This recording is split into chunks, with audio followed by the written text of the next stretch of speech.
साथियों, आज हम व्यंजन संधि का अगला नियम पढ़ेंगे।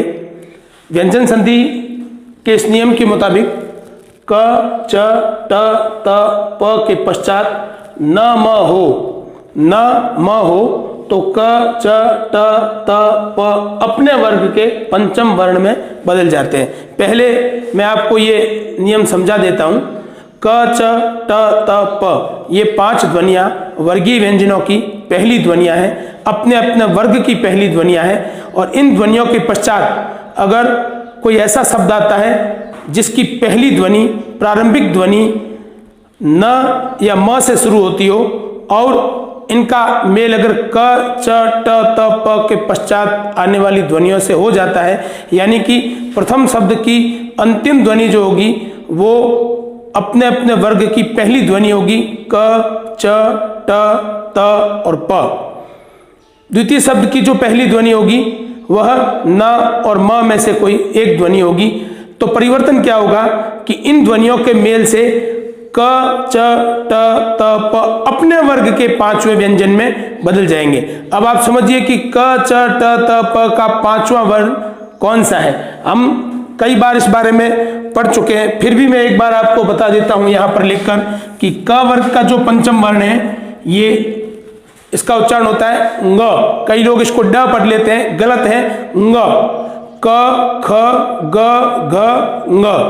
और च वर्ग का जो पंचम वर्ण है ये होता है य। ट वर्ग का पंचम वर्ण होता है ण।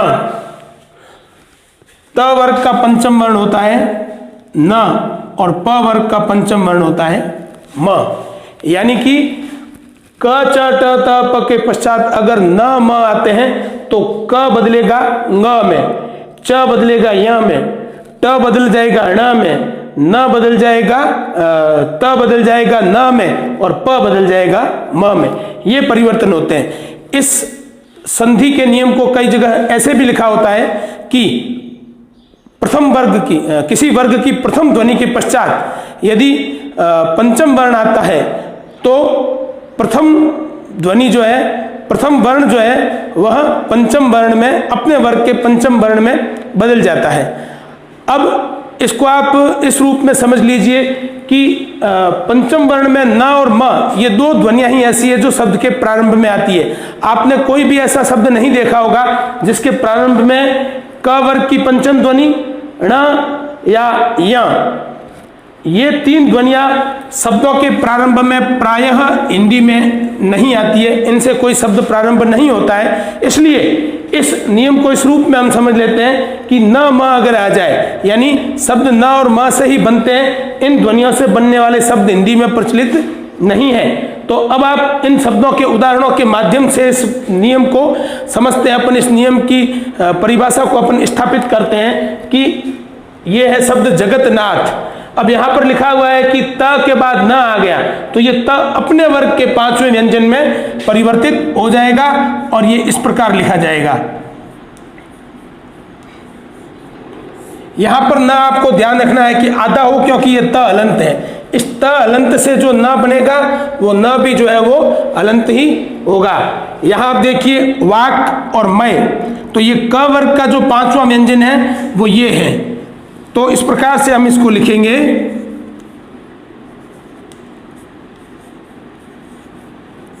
ये इसको अलंत रखना है क्योंकि ये क अलंत है।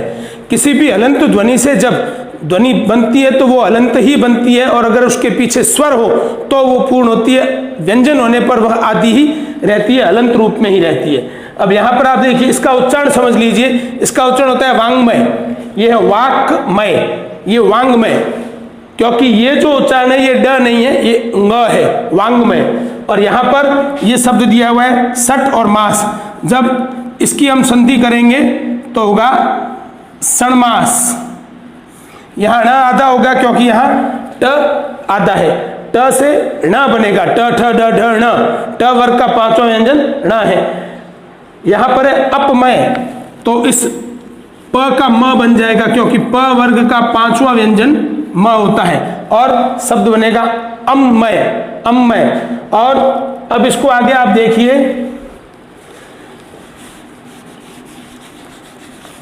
ये जो शब्द है यहां पर अच और नास है, तो ये च है, इस च वर्ग का पांचवा व्यंजन य, तो यहां पर जो शब्द बनेगा वो होगा अनास।